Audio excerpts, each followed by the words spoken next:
Real people, real breakthroughs.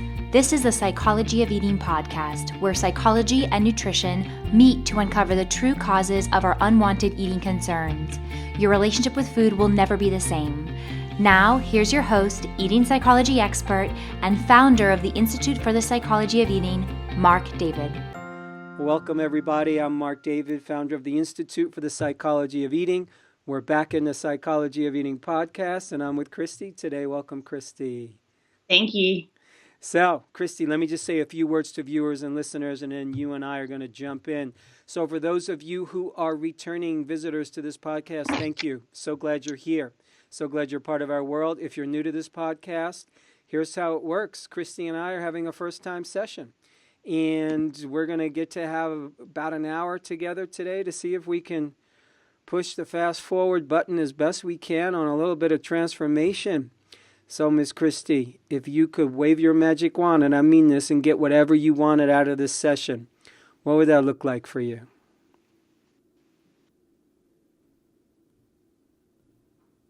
To be friends with my body and just be comfortable in my body.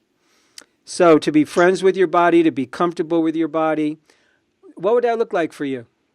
If you were friends with your body and comfortable with it? Just feeling like I belonged in my skin and feeling like my natural body, like my natural shape is okay. Mm-hmm. So you would feel like, okay, this is my body, this is my skin, I belong here, and like what this is, it's good, it's okay. Yeah. Okay. Yeah. So how long have you felt not that way?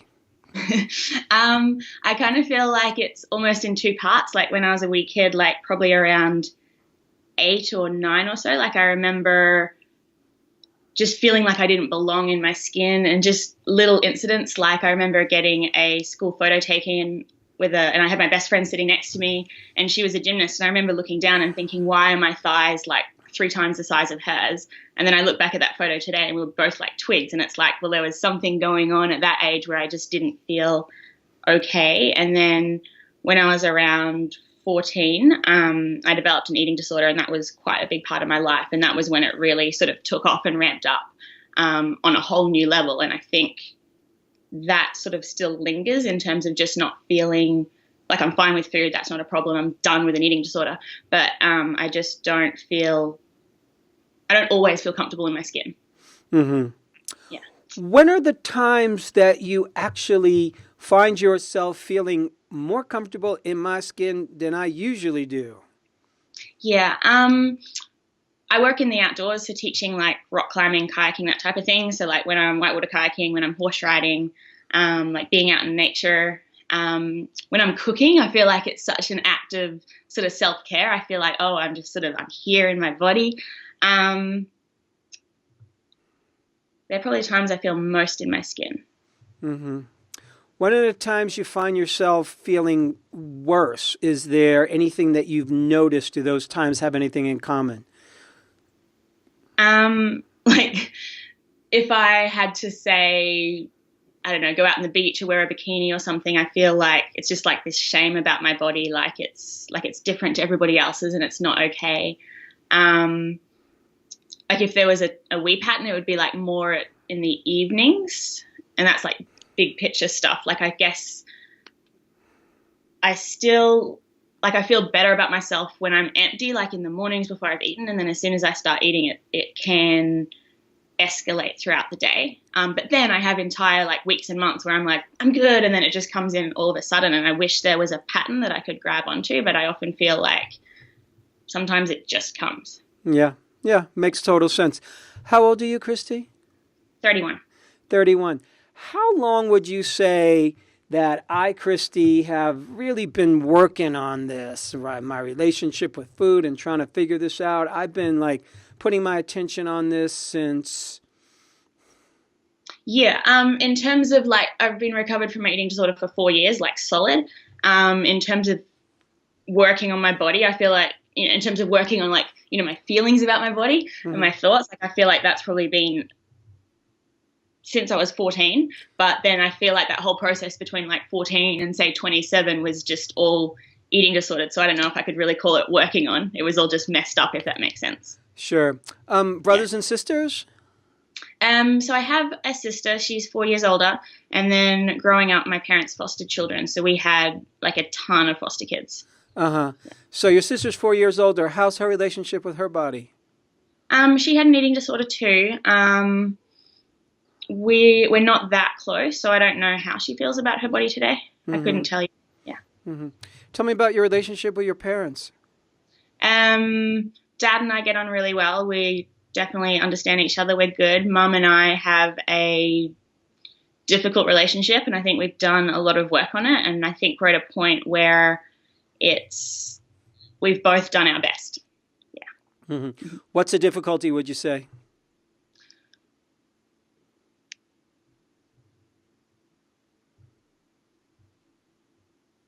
It's a good question. First answer was I just feel like we don't understand each other.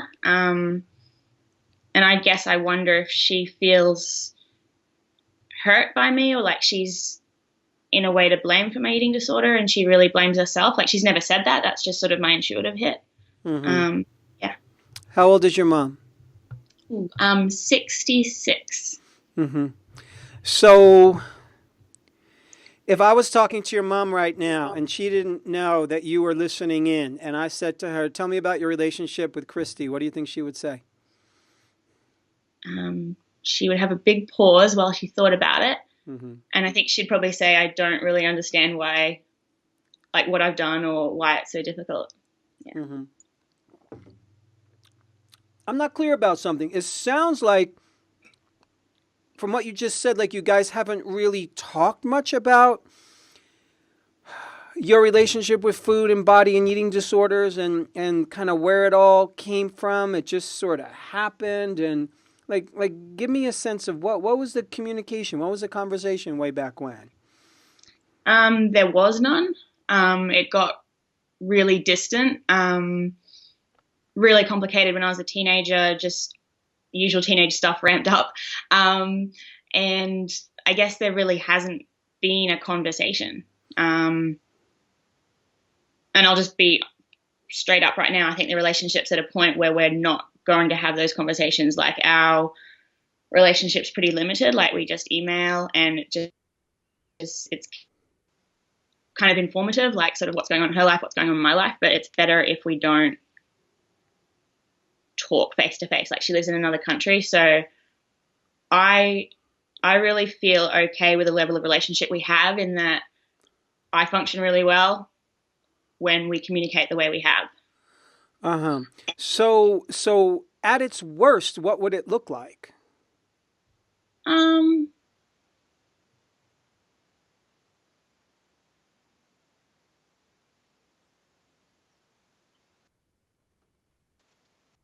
First, I feel like she would probably be hurt by me. So like, there was an incident like a couple of years back when I was just coming out of treatment for an eating disorder, and she has a lot of her own food and body stuff going on, that's for sure. And she also has terminal cancer, so for the last 12 years. And she was talking to me on Skype and just saying, how she needed to lose weight, and how she was, this food was bad and that food was bad. And I said, hey, Mom, it'd be really helpful for me if we didn't talk about food and body. And so we ended the Skype call, and she sent me an email and said that she felt really hurt that I didn't understand her. And that was, she was going through cancer, and it was big for her. And so I felt like that was like, oh, we're really going to struggle to talk, because her whole life is about food and body and weight. That's what I feel. And I'm not into that. Got it. So if you guys really started getting closer, let me see if I get this right, or talking more in depth, she's going to kind of want to go into those conversations. Exactly. Yeah. She's going to want to go there, and you're like, I can't, I got to move forward, not move backwards. Totally. Yeah. Yeah. So why so many foster kids? Like, was that, something your parents like to do? Is it a way to support themselves? Like, help me understand that. I don't understand. I don't know. Like, I think my parents would say, or my mum would say, you know, it was a nice thing to do. And I think it's a really beautiful thing to do. They've got a really big heart, but I don't know why. I don't know why there was that many. Hmm. Was it hard for you? Up and down. Like there was a time when I was like probably 15 where there was probably 4 or 5 of us and we're all around the same age. So it was like boarding school. It was fun. You know, it was just like, this is cool. And then when I was younger, we had a lot of older kids and that was really hard. And then when I was older, we had a lot of sort of 2 and 3 year olds and that was hard. So it was up and down. Got it. Tell me about your experience with dating, with relationship. Yeah. I've dated. I'm currently single. I'm not, like, if a relationship comes along, fine, great. But if it doesn't at the minute, like, I'm just really living life and I don't feel like there's a hole or anything. I'm not actively looking for a relationship. Hmm. What was your longest term relationship? 3 years. Uh-huh. And when did that begin? When did it end? Early 20s and ended mid 20s, I guess. Yeah. Hmm. What was one of the great things about that relationship?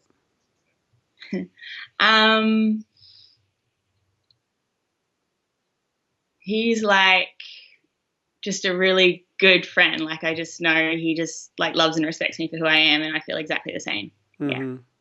Mm-hmm. Got it. Um, how has it been for you and sex and sexuality, given kind of how you've been dealing with food, with body? How's that like what could you tell me about that part of your life that feels important for this conversation? I'm really fine with my sexuality. Sex has been a process. Like, I was molested by a family friend kind of mid-teens to late teens. And I feel like I've done a lot of work on that. You know, it's something that happened. It wasn't great. And I think it's a journey. Mm-hmm. So mid-teens to late teens, family friend. So mid-teens to late teens, that's a long time. What did you tell yourself? What went on in your head? Um,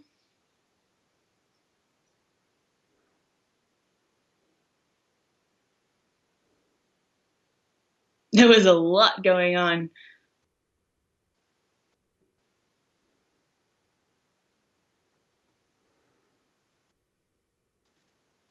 Like, I have a connection between like what happened with those experiences and like how I feel about my body. Can I just redirect with a memory that just popped in? Is that okay? Please, of course, Yeah. yeah. I feel like I loved my body before I hated my body. So for example, I remember being, I don't know, probably been like 14, 15, and I used to be a gymnast, and then, oh yeah, this is probably important. I was a gymnast, and then I was a elite athlete for a long time. So I was a weightlifter, and I was representing my country. I started that at 14, and it's very much about, you always had to make weight for competitions, and you know, there's a body focus. And so I remember, yeah, probably being 14, 15, and I was in front of the mirror with one of my foster sisters, and she was like, wow, you know, you've got the best abs ever. And I really remember that moment now. It just kind of popped into my head, and it's like, I felt like in order to be recognized, for some reason it was like that, it was all about the abs, and then it sort of went into weightlifting, and then I felt like I had to have that body, and anything other than that body was a bad thing. Does that make sense? Yes, it does. It absolutely does. So I want that. So that was a foster sister who said that to you. Yes. Hmm. How old were you when the friend of the family first molested you? probably like 15. Uh-huh. Yeah. How does that feel for you now that you're looking back on the situation and you're integrating it into your life? Like what do you tell yourself these days? What goes on for you? About the molestation? Yes. Honestly, I feel like I've done so much work on it. Like, I kind of feel done. I'm like, it happened, and I'm 31 now. Mm-hmm. So you feel like you've done work, and what would you feel like is some of the good work you've done? Like if you sum it up in one or two or three sentences, I feel like I feel like I know it's not my fault. I feel like I think that's the biggest thing. I just know it's not my fault. Mm-hmm. Yeah. Got it. So did your parents know? Did your mom know? She found out later, probably when I was like 18 or so, 18, 19, yeah. And when she found out, what happened? There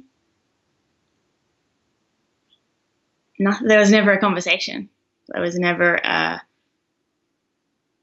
my family's not big on talking. I don't remember how she found out, like if I told her, or maybe I feel like a counselor came to our house maybe and told the family, and I think that's it. I think a counselor came to our house with me, told mum and dad, and then nothing was ever said about it.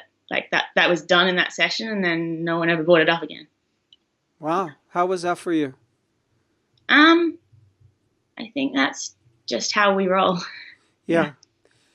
How was that for you? I know that's how things roll, but when you look back on it now, do you go, ugh, I'm annoyed, wish it would have been different, no worries? I feel like to bring it up would have been super awkward. Like, I don't think our family knows how to have difficult conversations. So I don't feel like let down or upset that we didn't have that conversation at all. Because I think I can't even fathom how that conversation would have worked. Yes. Understood. Okay. So let me ask this question, and I've asked you this already. So when you have the relationship with your body that you want, when you feel you're in the sweet spot, tell me some more about who you're going to be. Who is this person? Describe her a little bit to me, as if you're describing her as if she's a friend.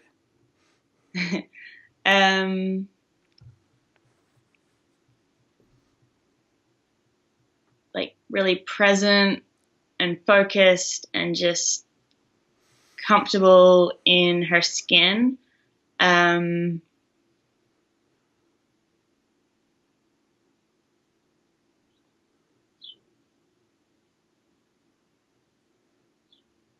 Just has an energy that's kind of tangible about really being okay with her body. Mm-hmm. There's an energy where you're just okay with your body. Got it. Mm-hmm. Do you know people who you'd want to model yourself after? Yeah, I've definitely got people in my mind that like I meet them or I know them and I'm like, oh, that's cool. And I definitely, if I'm having a rough time, like I definitely tap into those people and think, okay, if I was that person, how would they be right now in their body? Yeah. And if you could describe, just give me a few little nuggets, like what is it about these people? What do you notice? Anything specific that kind of go, yeah, I want to be like that? Like, what is it about them? It's just a visceral kind of feeling.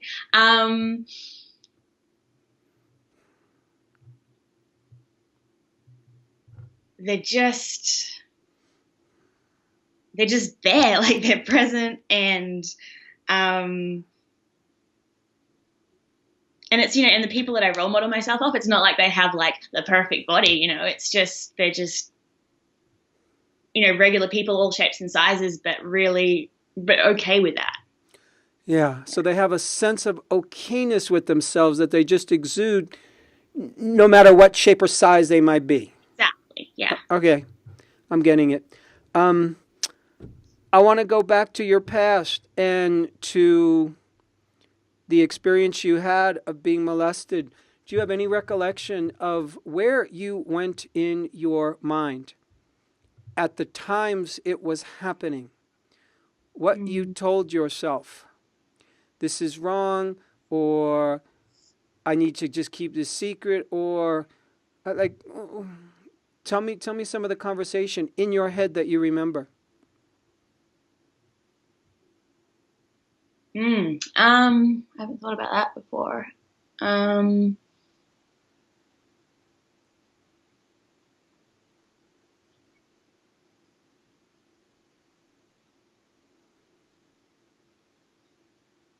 Sorry, I'm just trying to like grasp kind of a Sure, sentence.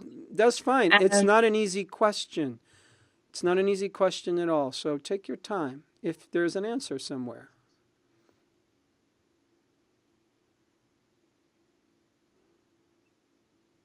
just kind of like I wanted to shrink away and disappear. I think that's the best way I can put it. Yeah. So I want to shrink away and disappear. Do you remember anything else? Any other words to put on your experience that you would have thought in the moment, feelings in the moment?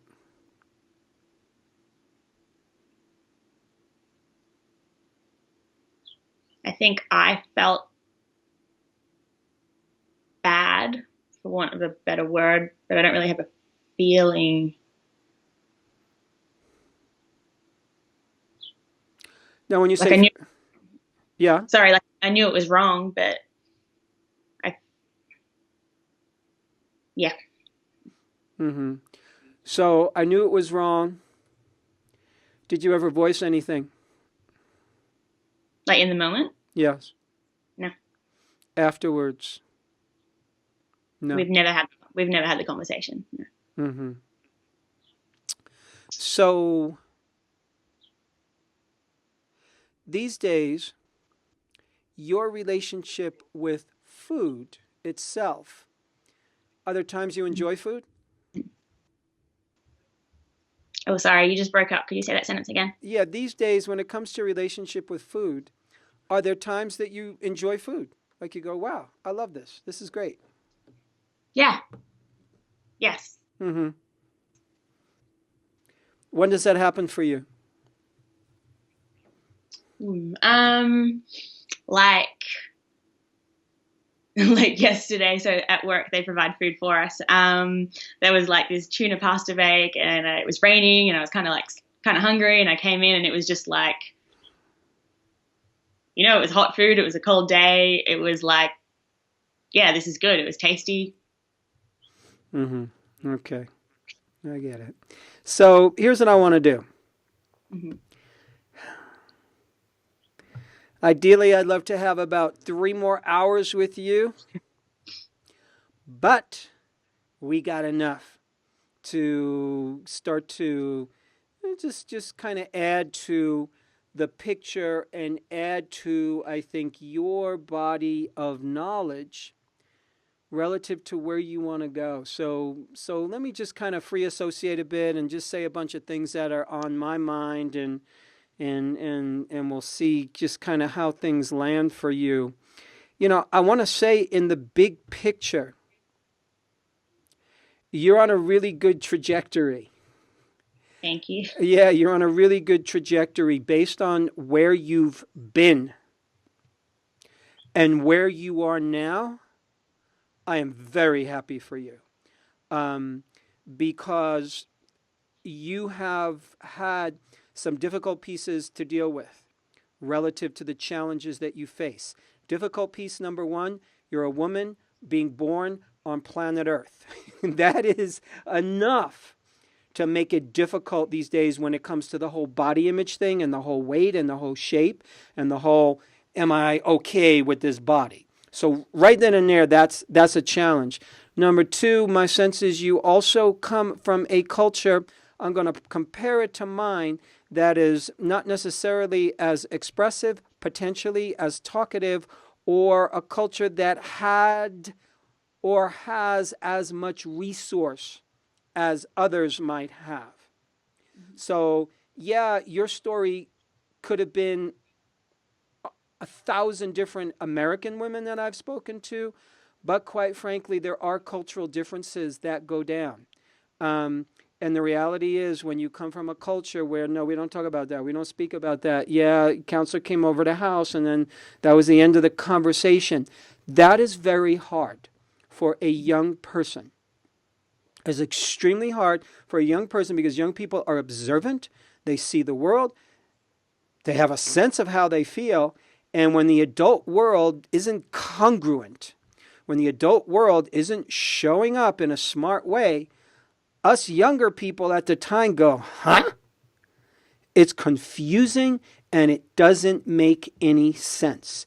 And all of a sudden, we end up feeling like we're alone in the world. So even though you got parents and you got sibling, foster kids, whatever, one can feel really alone.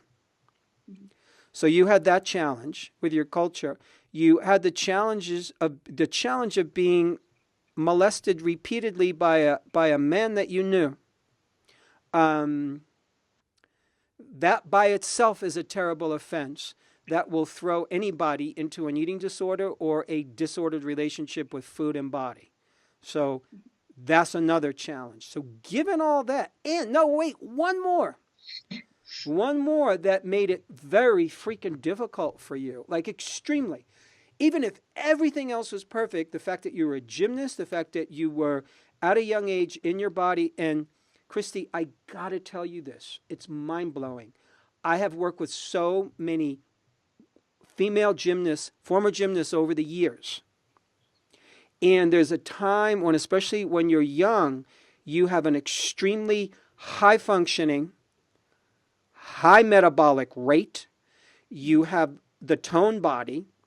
If you're weightlifting, like you're strong, you got it all. As soon as you stop that level of competition and of activity, especially when you start at a young age, the body never finds that place again that you had when you were 14, 15, and 16, and it ends up being like a benchmark in the head.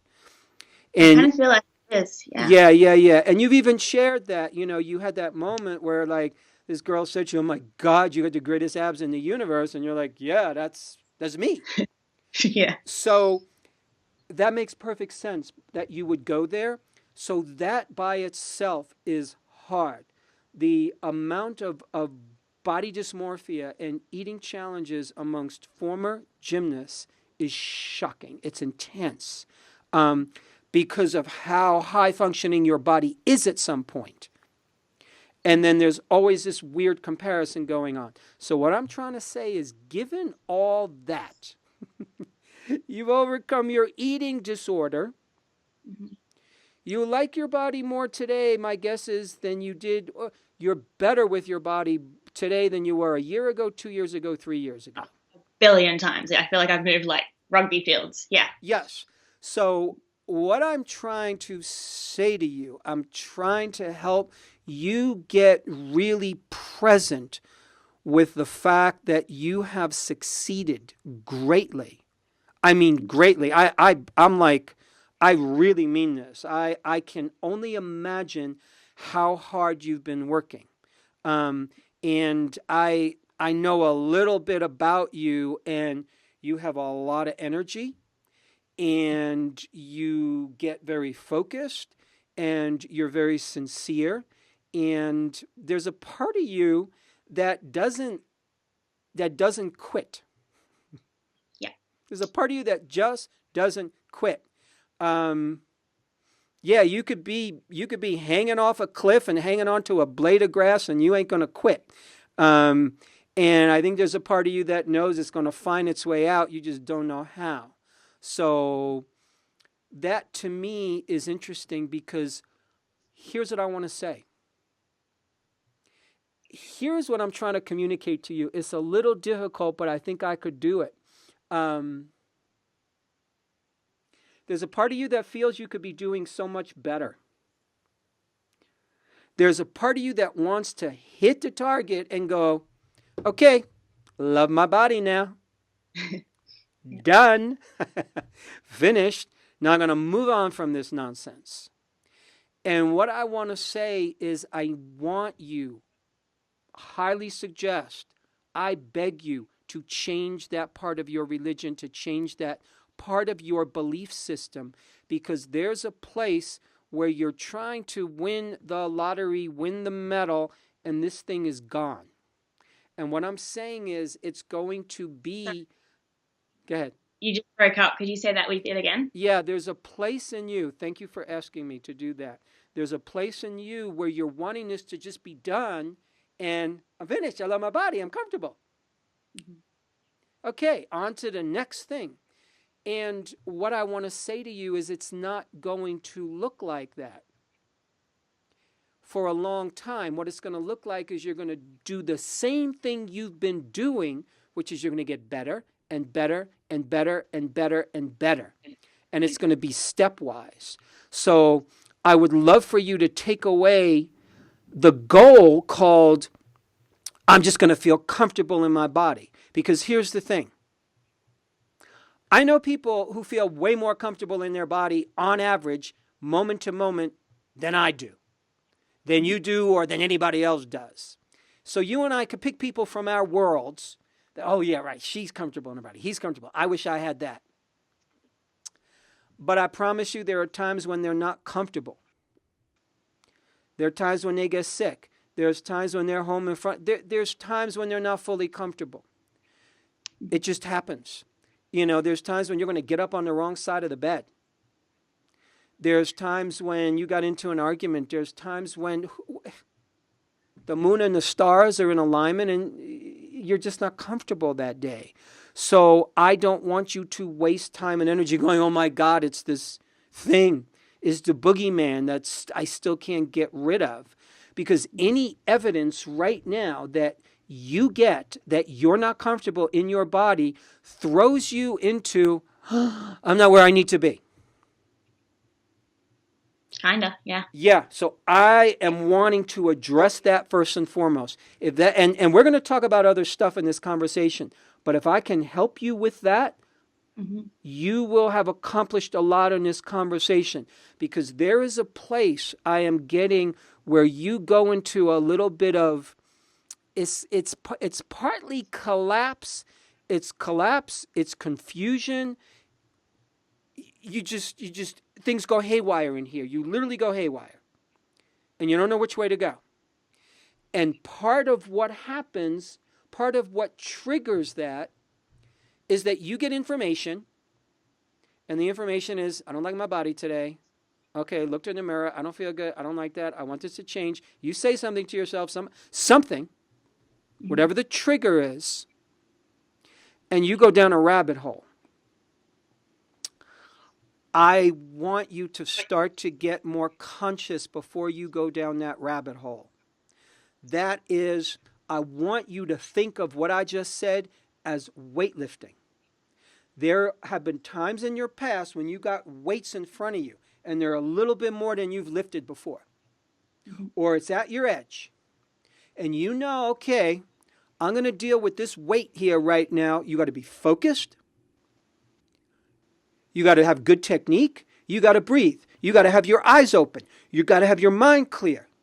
You're focusing all your energy. You're bringing all your energy to bear on that moment, on that activity, on that weight. Same principle. There are times when you have to lift a little bit more weight in this process. The weight here, the Olympic amount of weight that you have to lift, happens every time you go into the chaos mode. Because what happens is there's a Christy that you are naturally. There's a person that you are naturally, and I believe that person happens to be very carefree, happens to be a lover of life. You love food, you love life, you love the outdoors, you love your body, you love feeling embodied, you love doing things in your body.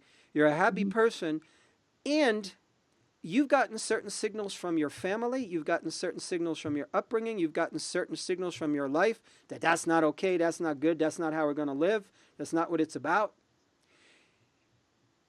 And you go into confusion mode. It literally confuses the bejesus out of you. There's a place where like it just feels like your brain goes into a storm. Now, Follow me for a second here. Okay. Two things, two events in your life. Event number one, and it doesn't have to be a specific moment, but I'm talking general when I say event. Yeah. Broke up again. Say Sure. it again. Yeah, thank you. So there's two events in your life that I want to highlight. And when I say event, it doesn't mean a specific moment, more like two experiences, two pieces. Piece number one is there's a disconnect in you as a child and how you've been communicated to. Your emotional body wasn't well taken care of. Your emotional body wasn't well communicated to you. You didn't have good reflection. Your mother, I wish I had another hour to dive into that relationship, but what I want to say is a woman's relationship with her body often, and in your case, I bet my life on it, tracks her relationship with her mother. Woman's relationship with her body tracks her relationship with her mother. Your relationship with your mother is, okay, here's who she is. Here's what it's about. We have a certain comfort zone. You stay there, Mom. I stay here. We're not going to talk about this kind of stuff because it really gets me upset. I want to move beyond this. Mom, you're still like worried about food. You're worried about your body. You're worried about weight. You really don't know how to talk to me. Plus, in the past, whether you realize it consciously or not, your mom was not able to support you. Your dad is less important to me in this conversation. Your mother's more important. So your model of a female, and our model, if you're a female, your model is your mother. If you're a male, your model for being a male is your dad. Just how it works. So you have half your mother's DNA. You're modeling after her. You're matching her as a child. You don't even realize that you're doing it. You're tracking her. And your relationship with your mother is kind of like this. It's not comfortable. Mm-hmm. She's not comfortable in her own body. So you never had a role model for somebody who's comfortable in her own body, in her own skin. So for better or for worse, you are now trying to discover how to do that on your own. Totally. Yeah. Yeah, so you are. Now, here's what I want to say as a punchline into the future, way into the future. Where I want to see you able to get to go is I want to see you feeling more comfortable with your mother. Mm-hmm. The more comfortable you get with your mother, the more comfortable you're going to be with your body. Plain and simple. The more you keep your mother at bay, doesn't mean you have to be best friends with her. It might be a lot of inner work that you do, but quite frankly, I think there's some steps to take there in terms of how you're being with your mother, because I promise you every baby step that you move forward in your relationship with your mother will be a giant step in relationship with your body. Did you catch that? Yes. Yeah. I really mean that. I really, really mean that. So right now you're still a girl with your mother. You're disappointed with her a little bit, and you don't even want to go there. There's a place where you don't want to go into some of the feelings. And I think what happens is there's some feelings there. Some feelings around mom. There's some feelings around like, hey. And you kind of want to just go like, okay, happened. It happened. I want to move on. And I get that you want to move on. Sometimes what moving on looks like is moving in. Sometimes moving on is diving in. Yeah, sometimes we got to let people go. I don't know if it's your time to let go of your mother like this. I don't know. I honestly don't believe so. If I am 100% being your advocate, and if I want to see you get where you want to go the fastest, this is what I would harp on. If you were my client and we were talking once a week, I would be on it. with you and your mom. You would so not like me. Um, and I would do it because I care about you and where you want to be. I really get a good picture of where you've been. Mhm. And you're trying to manage this without having to go into a lot of chaos. You're trying to manage this without having to feel a lot of shit and without having to feel a lot of stuff. And what I want to say is, I don't know that you can escape like that. I don't know. I'm curious in my own mind, what would happen if Christy was like, okay, whatever I feel, I'm going to feel, especially when it comes to my mother. Because the discomfort in your the discomfort in your body is all about discomfort with life. It's not about your body. Yes, it's about your body. Yes, it's about your body. It's about being here. It's about being alive. It's about dealing with people. It's about, like, what the hell is going on? Who are these people? Why? How come I'm not being taken care of? Why am I not being communicated to? Who are all these kids around me? You know, there's a lot of stuff happening in your life without any conversation and any communication. And there's all these gaps, and you're trying to constantly regulate yourself without a lot of information. No wonder you don't feel comfortable. Nobody would in your circumstance. So what I'm saying is, definitionally, when you tell me I'm not comfortable in my own skin, what happens for you is, because of your past, gymnast, weightlifter. Sorry, could you say that again? Yeah. I heard if you're not comfortable in your own skin. If you're not comfortable in your own skin, you're going to think it's about my body. Mm-hmm. The truth is, it's snowing out here today in Boulder, Colorado. I don't feel comfortable in my own skin because I don't like the cold anymore. So I'm not comfortable in my own skin when I walk outside. Now, I could easily turn that into a body issue. But no, it's an uncomfortable with life as it is. It's like, I got to get used to the cold. I dress warmer. I try to look at my attitude. So what I'm saying is, we translate discomfort about life into discomfort about the body. You do that. Mm-hmm. You make the common mistake of defining discomfort about the world, about my past, about my experience, and you immediately focus it on the body, because to our mind, to your mind, to my mind, to the human mind, oh, okay, well, if it's just about the body, I can fix that. I just got to exercise. I got to run. I got to lose weight. I got to weightlift. I got to diet. I could fix that uncomfortability. So we want something we could fix. We want something that's physical and tangible, rather than the more difficult thing is, which, like, my mother. Like, okay, let's just talk.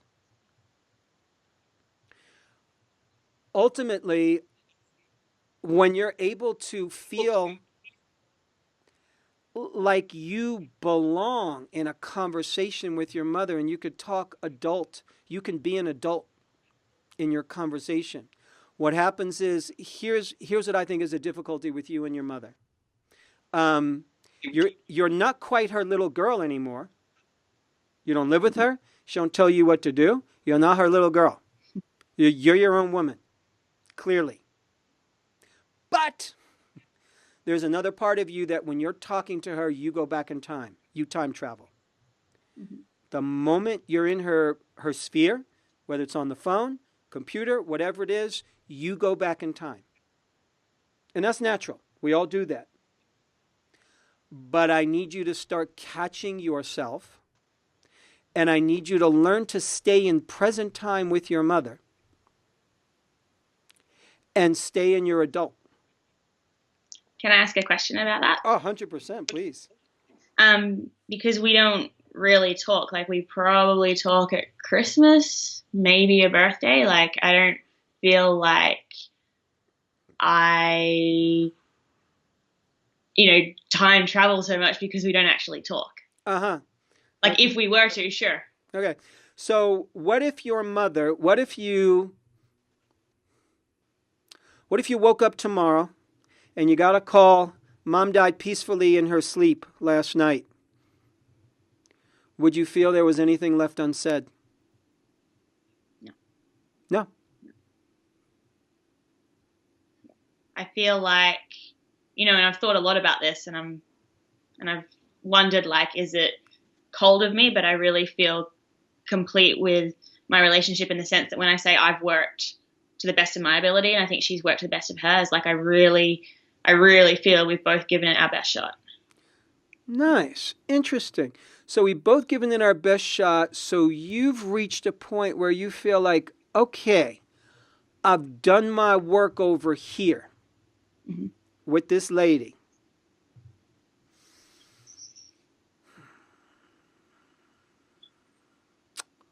I want to think about this one. Sure.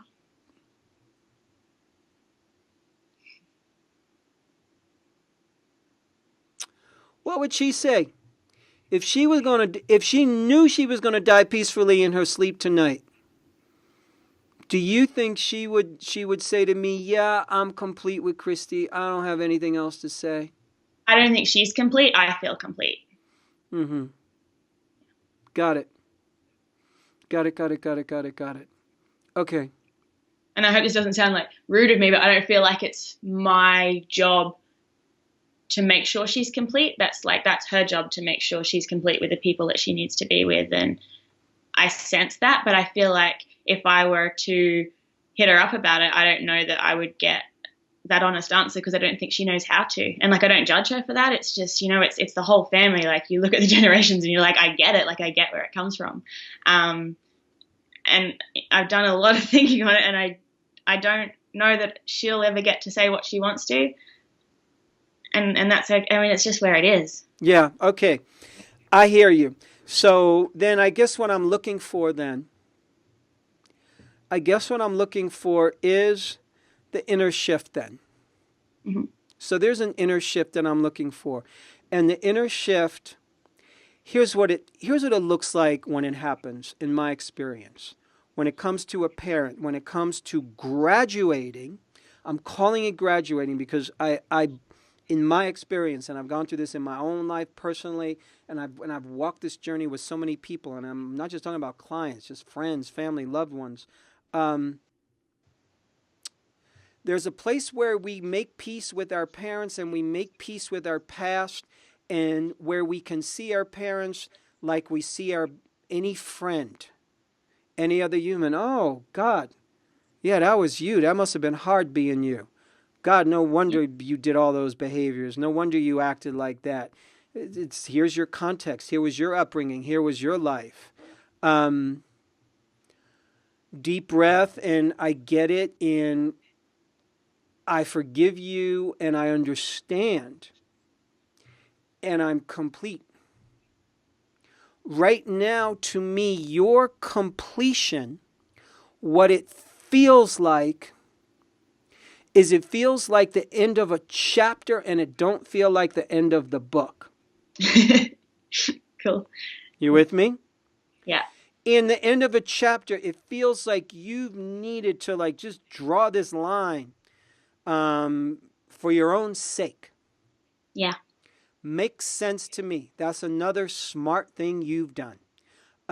For you on your journey, and I'm just getting this now, for you on your journey, there was a piece where for you to move forward, you actually needed to create some separation, like really get these people out of my system.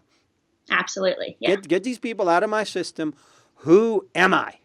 Without their noise, their nonsense, me talking to them, working with them. Enough. Yes. Okay. So, brilliant move. Okay, so I want to say brilliant move. So I am not saying you have to go back there into the trenches in any way, shape, or form. But what I am saying here, and this is a subtlety, that there is a heavy weight here to lift. There is an Olympic amount. And it's different than the previous work that you've done.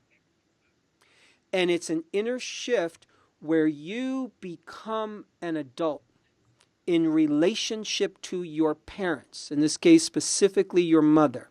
Right now in this conversation, I am still talking to the young daughter, Christy, of the young daughter of a mother.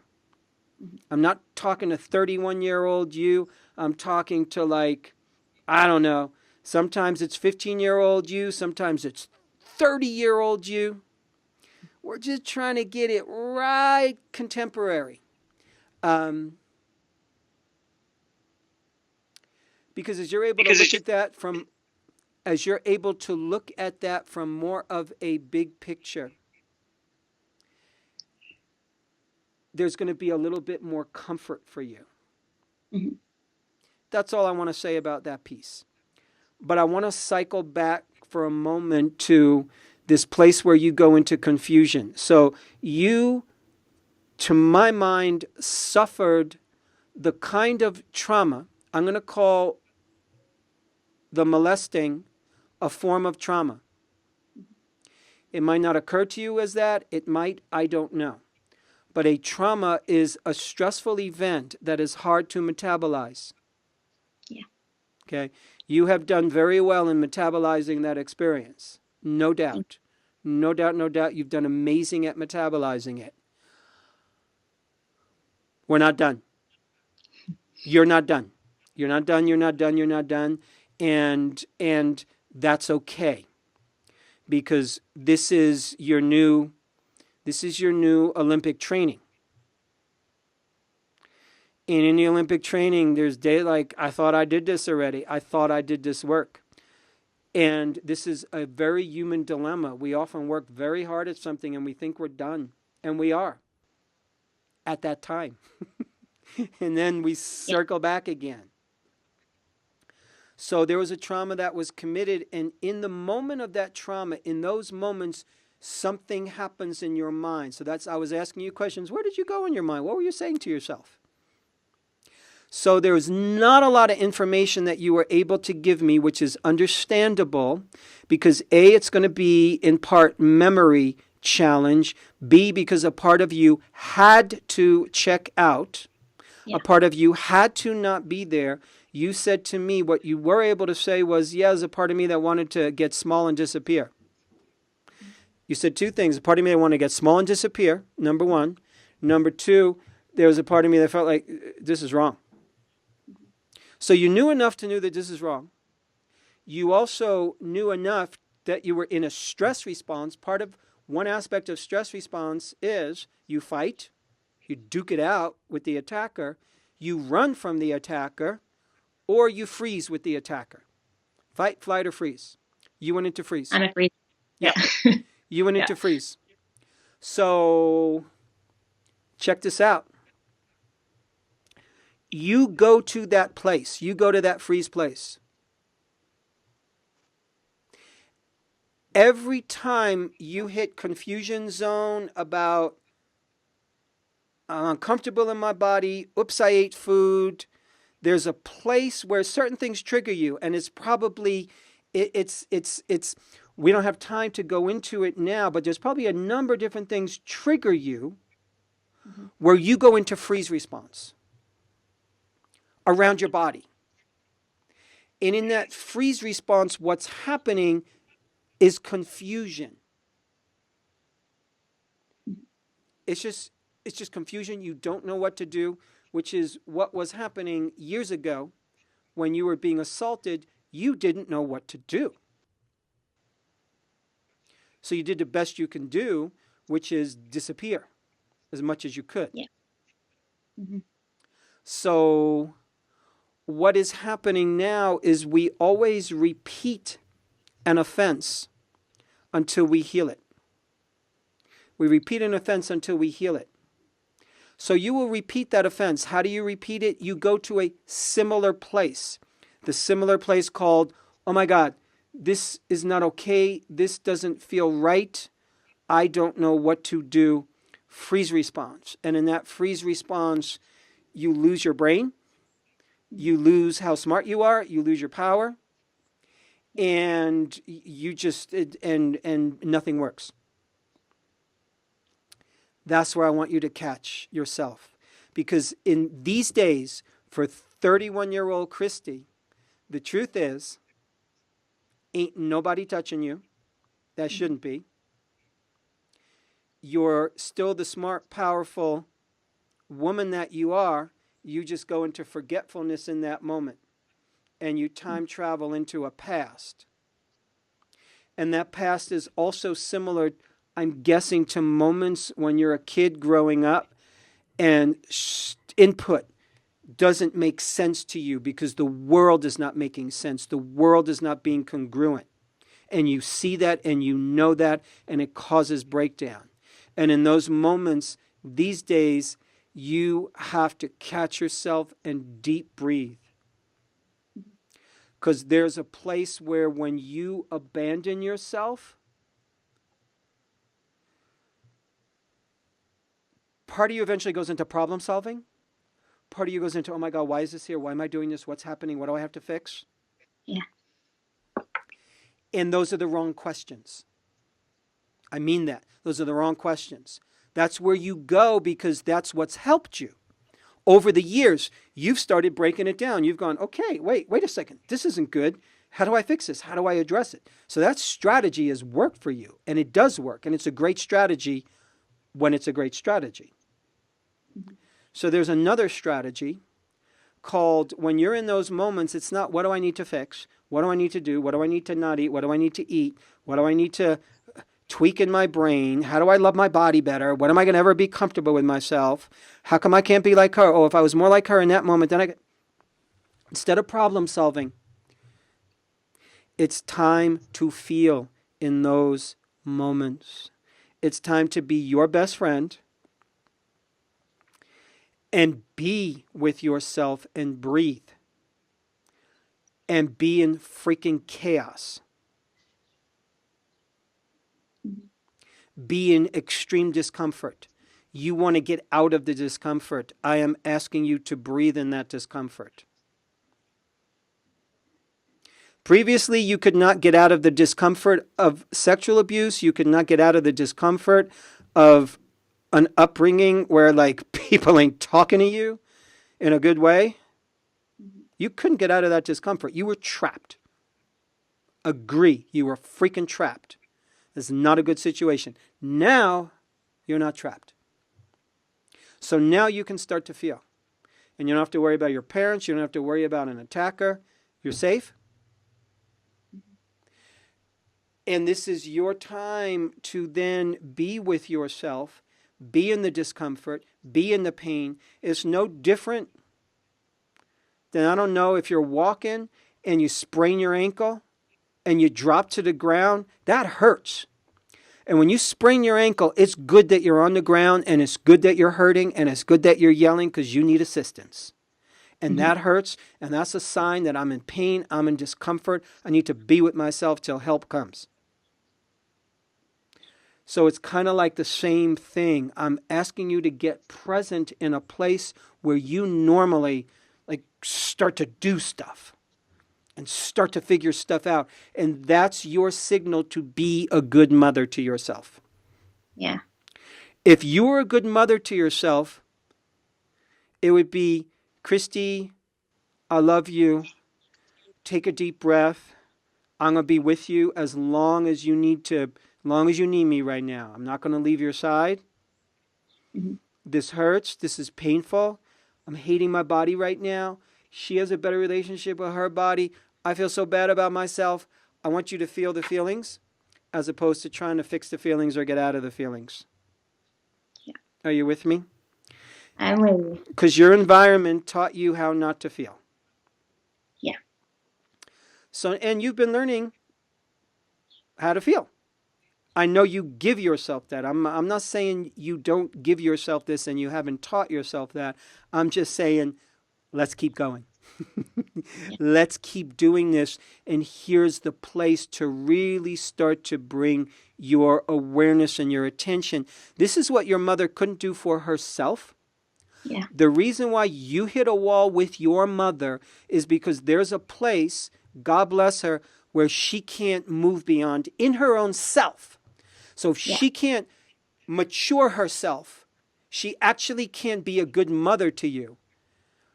At best, what she can be is your girlfriend, and honestly, she's probably like your younger girlfriend. And you're pissed because you want her to be your mom, not a girlfriend with all these issues. Yeah. I don't feel mad at her. Yeah. But it would be nice if your mom was just more of a mom and a lady and a woman instead of just like this person who like can't move beyond where she's stuck. Totally. Yeah. Okay. So what I'm saying is for you then, you're picking up where your mother in a weird way left off. Yeah. Where your mother couldn't break the barrier was to be with her own feelings and to take care of her own emotions and to learn how to be with herself in such a way that then she could be with other people. Mm-hmm. Now, for sure, I know you do this. I know you can be with yourself, and I know you could be with other people. We're just talking about going deeper. That's what this is, because you're getting better and better, and you want to have a better relationship with your body. You could hold steady right now where you are, and a lot of people do, and it will have been a tremendous accomplishment, given where you've been. No, you're not done. So given that you're not done, given that you're not a quitter, given that you just, there's this part of you that just doesn't want to quit. And that is it's so beautiful. It's so amazing. And that part of you is going to see you through. I know it. I truly believe that. But here's what I want to say. That part of you is also, I don't want to say a liability, but it gets in your way. Yeah. And the way it gets in your way is that you are such a bulldog for busting through stuff that you forget that sometimes actually busting through isn't what gets you through. Sometimes it's a little bit finesse. Yeah, that makes a lot of sense. And the finesse part is the part that I'm talking about, which is to start to catch yourself in the moment where you go into the stress response called freeze. And freeze for you looks like mind is going in 100 different directions. So as soon as your mind starts to go in 100 different directions, I want you to deep breathe. I want you to call up a girlfriend, a boyfriend, a best friend, and go, I'm in that spot and I just need someone to talk to. I just need to regulate myself. I just need to breathe. I just need to calm down. I just need to yak. You could just yak for 20 minutes. Blow off some steam. Move the energy. Talk about your feelings. You don't have to make any sense. You don't have to fix anything. This is not about fixing anything. This is about in the moment, catching yourself when you're in the freeze and breathing yourself back into your body as if you were about to weightlift. Mm-hmm. When you weightlift, you embody. Yeah, I'm like, bingo. Yeah. That's what I'm looking for. You have that freaking skill. You have a tremendous skill. That's a tremendous skill, especially if you've been a world-class athlete. That's a tremendous skill to have. And all I'm saying is we're taking that skill and translating it. I like that. Yeah. Okay. It's that kind of focus to you're calling yourself into your body. I kid you not. Do you have weights in the house? Do you have dumbbells in the house? I'm done with lifting weights. Okay. So if there's a physical thing that you could do that's simple and easy, that helps you get into your body in the moment, even if you had two like 15-pound dumbbells that you just like, I don't know, breathe yourself back in. I don't care what it is. I need you to find that trick, or two or three. I need you to find an easy trick that just focused me and got me into my body. Yeah. So, and then from that place, you're in your body. How am I feeling? Where am I feeling? Don't fix anything. Don't fix anything. Being with yourself is the fix. Mm-hmm. You're trying to figure out something. Stop it. Okay. You're torturing yourself by trying to figure out a fix in the moment. And then what happens is you don't get the fix in the moment and you think you're wrong. You get frustrated. You think you missed the target. And meanwhile, all you've been doing is having one success after the next over the years. That's why I'm trying to paint a different picture about your story, about your journey, because part of you has it in your mind, oh, freak, I'm still not there yet. Still, Yeah. I want to get there. I want to get there. And that in part holds you back. Because what you're not seeing is you've already won, as far as I'm concerned, 6 gold medals here. And you think that you're still like got like a bronze like in the closet, and it's not enough. And I'm saying you've got a lot of medals, you've accomplished something, you are on a path of success. You have to start seeing it differently. I mean that. As you start to see your past a little differently and you start to acknowledge where you've come from, how well you've done, and that you're still in progress and you're still in play, and that it's not hit the target, wake up one morning, I love my body, I'm comfortable in my body, done. This is a lifelong relationship. It's going to get better and better and better and better. And then at some point, you're going to be 90% there most of the time. You're going to be in comfort most of the time. And then you're going to have the 10% discomfort that anybody else has.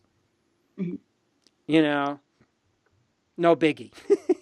You're not going to let it throw you off your horse the day that you go into discomfort because you meet somebody who looks hotter in a bikini, in your opinion, than you do. Okay, discomfort, fine. It's like, it's really not a big deal at some point. So, you're learning how to not make it a big deal. Yeah. You're learning how to say to yourself, hey, I have been making progress. I don't have to derail myself because I'm not where I think I should be, because the goal you're setting for yourself sets you up for failure. Yeah. So therefore, I'm saying change the goal. And change it to a goal, honestly, that is more accurate to hit. That is more about what life actually looks like. And what life looks like is it's a journey, it's a process, it's an unfoldment. It happens step by step. You've been doing this step by step.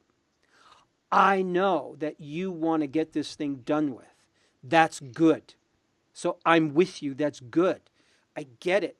And now I want you to put that right to the side. So it's alongside you like a good buddy. Okay, yep, I want to get this over with. And I'm doing it. As opposed to, I want to get this over with. I'm not there. Oh my God. And here I am in this moment where it's not working and I'm collapsing and I'm going into freeze response and my head's trying to figure it out. Breathe yourself back into your body and you go, no, this is my opportunity to be with myself, to feel, and you're learning to be with yourself. Because in that's the moment of discomfort that your soul is hungering for you to be with yourself.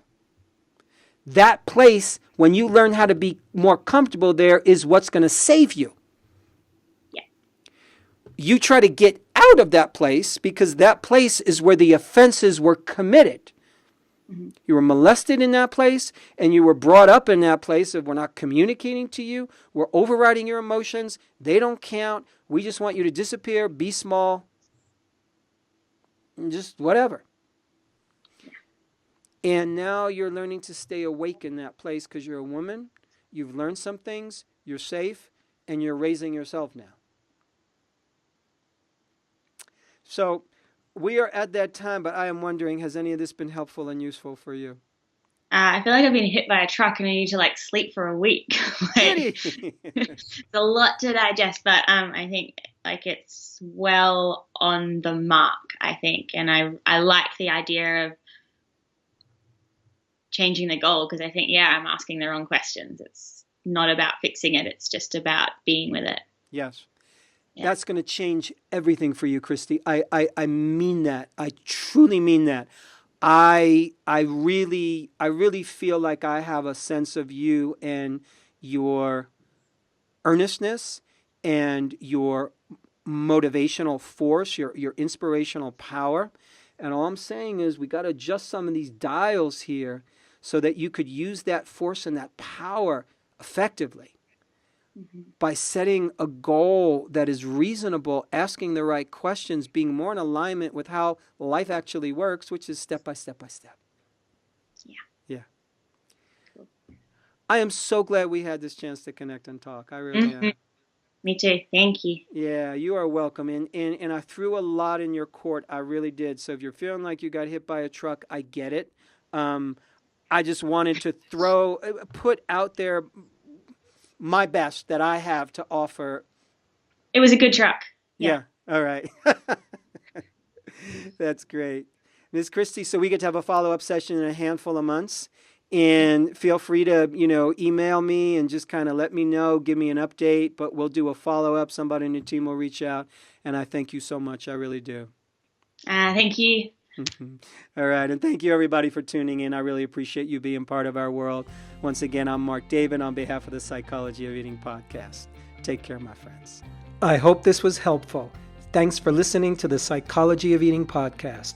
To learn more about the breakthrough body of work we teach here at the Institute for the Psychology of Eating, please sign up for our free video series at ipe.tips.